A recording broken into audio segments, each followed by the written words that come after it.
Hello, Internet!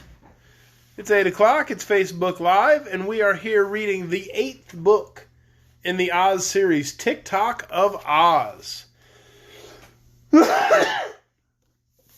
Rather excited about this one. We're over halfway through now, which is exciting. So if I understand correctly from the foreword,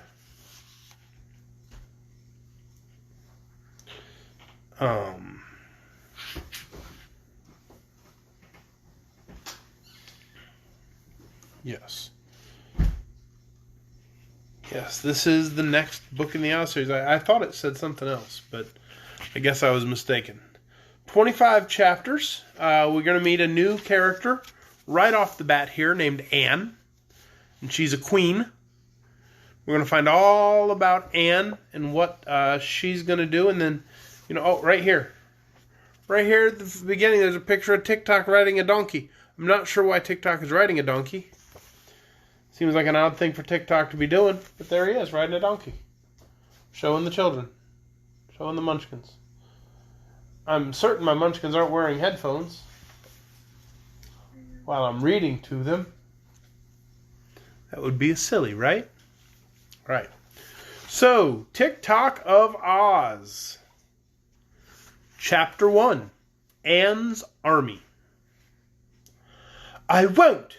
cried Anne. "I won't sweep the floor. It is beneath my dignity." "Well, someone must sweep it," replied Anne's younger sister, Sally, "else we shall soon be wading in dust. And you are the eldest and the head of the family." "I'm Queen of Oogaboo," said Anne proudly. "But," she added with a sigh, "my kingdom is the smallest and the poorest in all the land of Oz." This was quite true. Away up in the mountain, in a far corner of the beautiful fairyland of Oz, lies a small valley which is named Oogaboo. And in this valley lived a few people who were usually happy and contented, and never cared to wander over the mountain pass into the more settled parts of the land. They knew that all of Oz, including their own territory, was ruled by a beautiful princess named Ozma, who lived in the splendid Emerald City. Yet the simple folk of Oogaboo never visited Ozma. They had a royal family of their own, not especially to rule over them, but just as a matter of pride. Ozma permitted the various parts of her country to have their kings and queens and emperors and the like, but all were ruled over by the lovely girl queen of the Emerald City. The king of Oogaboo used to be a man named Joel Jimkip Soforth. Holy cow, that's a name. Joel Jimkif Soforth, who for many years did all the drudgery of deciding disputes and telling his people when to plant cabbages. I almost said paint cabbages. Telling his people when to plant cabbages and pickle onions. But the king's wife had a sharp tongue and small respect for the king, her husband. Therefore one night King Joel crept over the pass into the land of Oz and disappeared from Oogaboo for good and all. The queen waited a few years for him to return and then started in search of him, leaving her eldest daughter, Anne Soforth, to act as queen. Now Anne had not forgotten when her birthday came, for that meant a party and feasting and dancing, but she had quite forgotten how many years the birthdays marked. In a land where people live always, this is not considered a cause for regret, so we may justly say that Queen Anne of Oogaboo was old enough to make jelly and let it go at that. But she didn't make jelly or do any more of the housework than she could help. She was an ambitious woman and constantly resented the fact that her kingdom was so tiny and her people so stupid and unenterprising. Often she wondered what had become of her father and mother out beyond the pass, in the wonderful land of Oz, and the fact that they did not return to Oogaboo led Anne to suspect they had found a better place to live. So when Sally refused to sweep the floor of the living room in the palace, and Anne would not sweep it either, she said to her sister, "I'm going away. This absurd kingdom of Oogaboo tires me." "Go if you want to," answered Sally, "but you are very foolish to leave this place." "Why?" asked Anne. "Because in the land of Oz, which is Ozma's country, you will be a nobody. Well, here you are a queen." "Oh, yes, queen over 18 men, 27 women, and 44 children," returned Anne bitterly. "Well, there are certainly more people than that in the great land of Oz," laughed Sally. Why don't you raise an army and conquer them and be Queen of all Oz?" she asked, trying to taunt Anne and so to anger her. Then she made a face at her sister and went into the backyard to swing in the hammock. Her jeering words, however, had given Anne an idea. She reflected that Oz was reported to be a peaceful country, and Ozma a mere girl who ruled with gentleness to all, and was obeyed because her people loved her.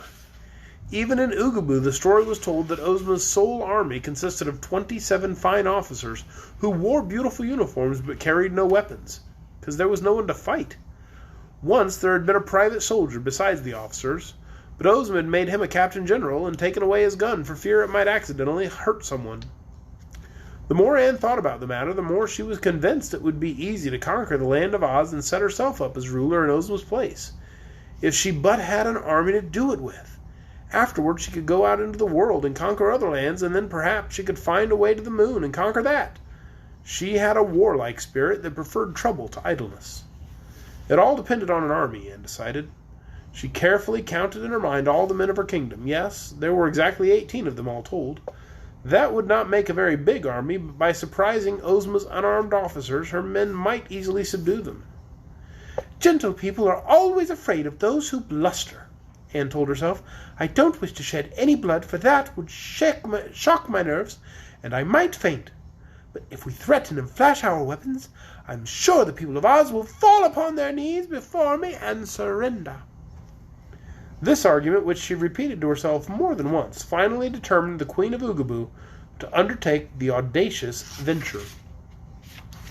"Whatever happens," she reflected, "can make me no more unhappy than my staying shut up in this miserable valley and sweeping floors and quarreling with Sister Sally.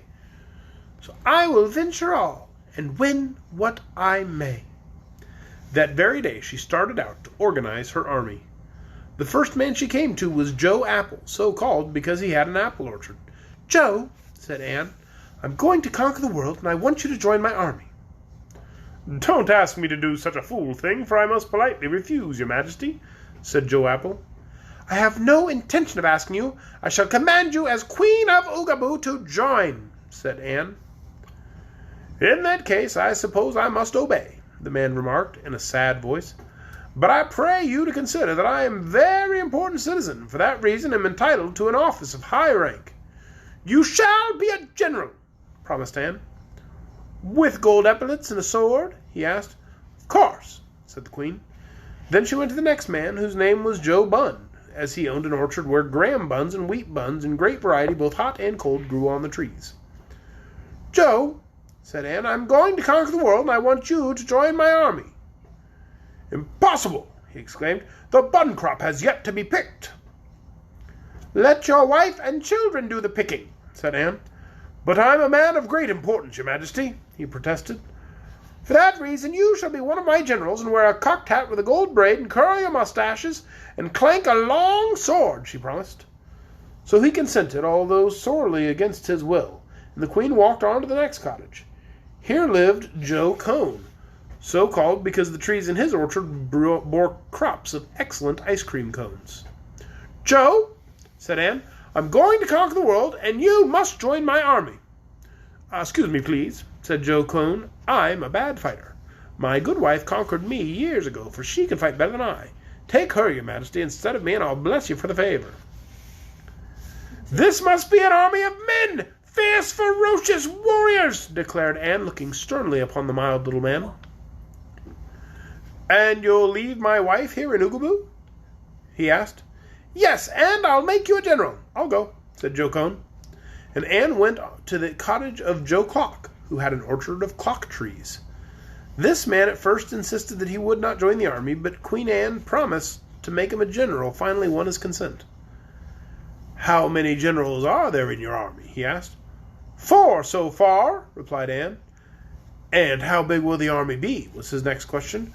"I intend to make every one of the 18 men in Oogaboo join it," she said. "Well, then 4 generals are enough," announced Joe Clock. "I advise you to make the rest of them colonels." Anne tried to follow his advice. The next 4 men she visited, who were Joe Plum, Joe Egg, Joe Banjo, and Joe Cheese, named after the trees in their orchards, she made colonels of her army. But the fifth one, Joe Nails, said colonels and generals were getting to be altogether too common in the army of Oogaboo, and he preferred to be a major. So Joe Nails, Joe Cake, Joe Ham, and Joe Stockings were all four made majors, while the next four, Joe Sandwich, Joe Padlocks, Joe Sunday, and Joe Buttons, were appointed captains of the army. But now Queen Anne was in a quandary. There remained but two other men in all Oogaboo, and if she made these two lieutenants, while there were four captains, four majors, four colonels, and